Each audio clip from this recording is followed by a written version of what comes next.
ആ കൊള്ളാം. ഈ പൗഡറൊക്കെ ഇട്ട് ചീനച്ചട്ടി എങ്ങോട്ടാണെന്നാണോ? വിശ്വസാഹിത്യകാരന്മാർ പനയോലകളിൽ എഴുതാറില്ലേ? വലിയ വലിയ ചിത്രകാരന്മാർ കല്ലിലും മരത്തിലും ചിത്രം വരയ്ക്കാറില്ലേ? അതുപോലെ നമ്മുടെ മാധ്യമമാണ് ചീനച്ചട്ടി, അതായത് ക്യാൻവാസ്. അപ്പോൾ ഇത് വികൃതമാകാതിരിക്കണമെങ്കിൽ ആദ്യം നമ്മൾ ഇതുപോലെ എവിടെയെങ്കിലും വരച്ചു പഠിക്കണം. ഇതൊരു നിഴൽമരമാണ്, അതായത് മൂവന്തിയിലെ നിഴൽമരം. കേട്ടിട്ടുണ്ടോ? കേട്ടിട്ടില്ലെങ്കിൽ കാണിക്കാം. ആ മൂവന്തിയുടെ ബ്രൈറ്റ്നെസ് ഒക്കെ അങ്ങനെ തന്നെ കിട്ടിയില്ലെങ്കിലും റെഡും ഓറഞ്ചും ഒക്കെ മിക്സ് ചെയ്ത് എൻഡിലേക്ക് വരുമ്പോൾ റെഡിൻ്റെ ഒരു ഗാംഭീര്യത കൂടുന്ന രീതിയിൽ പെയിൻറ്റ് ചെയ്യാം.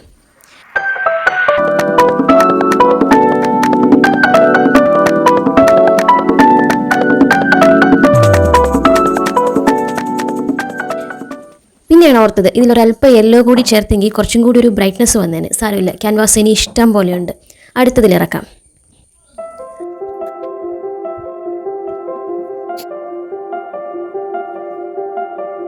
അങ്ങനെ നമ്മുടെ ചെമ്മാനം റെഡിയായി.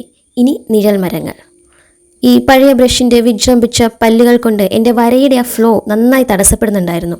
എന്നാലും എന്നിലെ കലാകാരിയെ തോൽപ്പിക്കാൻ കഴിയില്ല. അപ്പോൾ ഞാൻ ഇതിനെ ഫാസ്റ്റ് ആക്കാം, ഇല്ലെങ്കിൽ ബോറടിക്കും.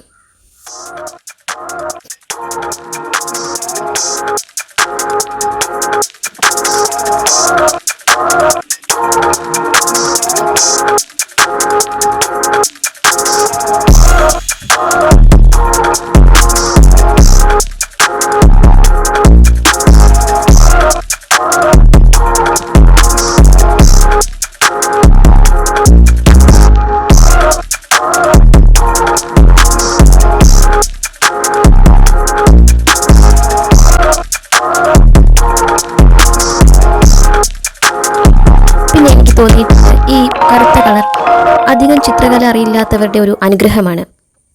വലിയ ഡീറ്റെയിലിംഗ് ഒന്നും വേണ്ടല്ലോ. ഈ നിഴൽ മരങ്ങൾ പോലെ ചെറിയൊരു ഷെയ്ഡ് കൊടുത്താൽ മതി.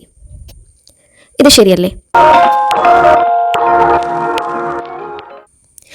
ഇതുവരെ ഓക്കെ ആയിരുന്നു, ഫാന്റാസ്റ്റിക്. പക്ഷേ പിന്നെ വരച്ച മരക്കുറ്റി റിയാലിറ്റിയുടെ അങ്ങേയറ്റത്തേക്ക് എത്തി. അത് വരച്ചു തുടങ്ങുമ്പോഴേ എനിക്ക് മനസ്സിലായി, ആ കൈ ഉയർത്തിയുള്ള നിപ്പ് നോക്കി രക്ഷിക്കണേ രക്ഷിക്കണേ എന്ന് പറയുന്ന പോലെ.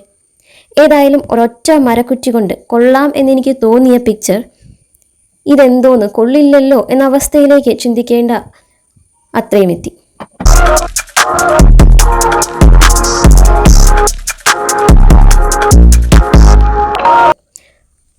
പിന്നെ ഒരു കണക്കിന് സൂപ്പറാ.